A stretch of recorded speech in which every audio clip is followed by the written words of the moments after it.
என்ன வேணும் ஸ்கூலுக்கு எல்லாமே இங்கிருக்கு.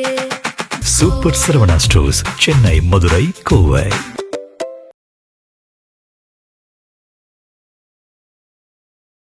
திமுக இளைஞர் அணியின் ஆலோசனை கூட்டம் சென்னை அண்ணா அறிவாலயத்தில் நேற்று நடைபெற்றிருக்கிறது. சட்டமன்ற தேர்தலில் யாருமே எதிர்பார்க்காத ஒரு எலெக்ஷன் ரிசல்ட். முதல்ல நமக்கு மட்டுமே ஏமாற்றமாக இருந்த அந்த எலெக்ஷன் ரிசல்ட் இன்னைக்கு நாளாக ஒட்டுமொத்த தமிழ்நாட்டு மக்களுக்குமே. உதயநிதி ஸ்டாலின் தலைமையில் நடைபெற்ற இந்த கட்சி கூட்டத்தில் கட்சியின் தலைவர் மு.க. ஸ்டாலினும் கலந்து கொண்டிருக்கிறார். எனக்கு இருக்கக்கூடிய வருத்தம் எல்லாம் என்ன தெரியுமா? திமுகவால 2 முறை தொடர்ந்து வென்று ஆட்சி பொறுப்பேற்று முதலமைச்சராக முடியாதுன்னு சொல்றதை இந்த முறை மாத்தி காட்ட வேண்டும் என்று நான் கடுமையா உழைச்சேன். மேலும் இந்த ஆலோசனை கூட்டத்தில் கூட்டணியில் அங்கம் வகித்த காங்கிரஸ் கட்சி தங்களுக்கு துரோகம் இழைத்து விட்டதாகவும் முதுகில் குத்தியதாகவும் குற்றம் சாட்டி தீர்மானம் நிறைவேற்றப்பட்டிருக்கிறது.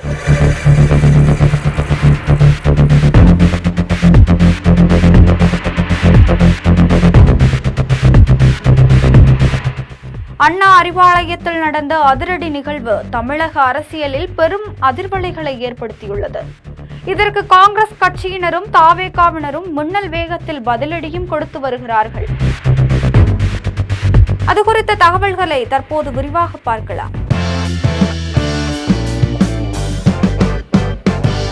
சென்னை அண்ணா அறிவாலயத்தில் நேற்று நடைபெற்ற திமுக இளைஞரணி ஆலோசனை கூட்டத்தில் திமுக தலைவர் மு.க. ஸ்டாலின் மற்றும் முன்னாள் துணை முதல்வர் உதயநிதி ஸ்டாலின் உள்ளிட்ட முக்கிய நிர்வாகிகள் பங்கேற்றிருக்கிறார்கள். கூட்டத்தில் பேசிய உதயநிதி கூட்டணியில் அங்கம் வகித்த காங்கிரஸ் கட்சி தங்களுக்கு துரோகம் இழைத்ததாகவும் முதுகில் குத்தியதாகவும் குற்றம் சாட்டியிருக்கிறார். திமுக தலைவர் மு.க. ஸ்டாலின் பேசிய போது இன்றைய சூழலுக்கு ஏற்ப இளைஞரணி சமூக வலைதளங்களில் வேலை செய்து நமக்கு கொள்கைகளை எடுத்துச் செல்ல வேண்டும் என்று கேட்டுக்கொண்டிருக்கிறார். இளைஞர் அணிக்கு ஒர்க் ஷாப் நடத்த உதயநிதிக்கு அறிவுறுத்துகிறேன் என்றும் அவர் கூறியிருக்கிறார். தாவேகா வெற்றி பெற்றதுக்கு காரணம் சினிமா கவர்ச்சிக்கு விழுந்த வாக்குகளை தவிர அரசியல் எழுச்சிக்கானது இல்லை என்று அவர் தெரிவிச்சிருக்கிறார். இந்த சினிமா கவர்ச்சி ரொம்ப நாளைக்கு நீடிக்காது என்றும் 2 ஆண்டுகள் கூட இந்த அரசு நீடிக்காது என்றும் கூறியிருக்கிறார். குழந்தைகள் அம்மாவை தேடுவது போல மக்கள் கொஞ்ச நாட்களில் நம்மை தேடி வருவார்கள் என்றும் அவர் தெரிவித்திருக்கிறார். அனைவரும் சோர்ந்து போகாமல் வேலையை பாருங்கள் என்று அந்த கட்சியினரிடையே திமுக தலைவர் மு.க. ஸ்டாலின் வலியுறுத்தி இருக்கிறார். இதனைத் தொடர்ந்து கடந்த பல தேர்தல்களிலும் திமுக தலைமையிலான கூட்டணியில் போட்டியிட்டு பல சட்டமன்ற உறுப்பினர்கள், நாடாளுமன்ற உறுப்பினர்களை பெற்றது காங்கிரஸ் கட்சி. அவர்கள் கட்சியில் இருப்பவர்களை வைத்து களப்பணி செய்யாத நிலையிலும் காங்கிரஸ் வெற்றி பெற காரணம் திமுக தொண்டர்கள்தான் என்பதை யாருமே மறைக்க முடியாது அப்படின்னும் அவர் சொல்லியிருக்காரு. அடுத்தவர் உழைப்பில் ஒட்டுண்ணியாய் உண்டு கொழுப்பதும் தன் தேவைக்கேற்ப கொள்கை மறந்து துரோகம் புரிவதும் காங்கிரசுக்கு புதிதில்லைதான். இன்று நமக்கு செய்த துரோகத்தை நாளை பதவி கொடுக்க புதிய கூட்டாளிக்கும் செய்வார்கள். சொந்த உழைப்பில் ஒரு நாளும் வெற்றி பெற முடியாமல் நம்பியவர்களுக்கெல்லாம் துரோகம் இழைக்கும் அறமில்லாத காங்கிரஸ் கட்சிக்கு இந்த கூட்டம் தனது வன்மையான கண்டனத்தை பதிவு செய்கிறது என்று ஆவேசமாக பேசியிருக்கிறார். இந்நிலையில் இந்த குற்றச்சாட்டுகளுக்கு தனது எக்ஸ் தள பக்கத்தில் பதிலடி கொடுத்துள்ள காங்கிரஸ் எம்பி மாணிக்கம் தாகூர் அவர்கள் திமுகவின் செயல்பாடுகளை கடுமையாக சாடியிருக்கிறார். மாணிக்கம் தாகூர் தனது பதிவுல தேர்தல் முடிவு வந்து கொண்டிருந்த நேரத்திலேயே திமுகவும் அதிமுகவும் ரகசிய பேச்சுவார்த்தையில் ஈடுபட்டன. பாஜகவுடன் பின்வாசல் அரசியல் செய்பவர்களுடன் கூட்டணி வைப்பதில் எங்களுக்கு விருப்பமில்லை.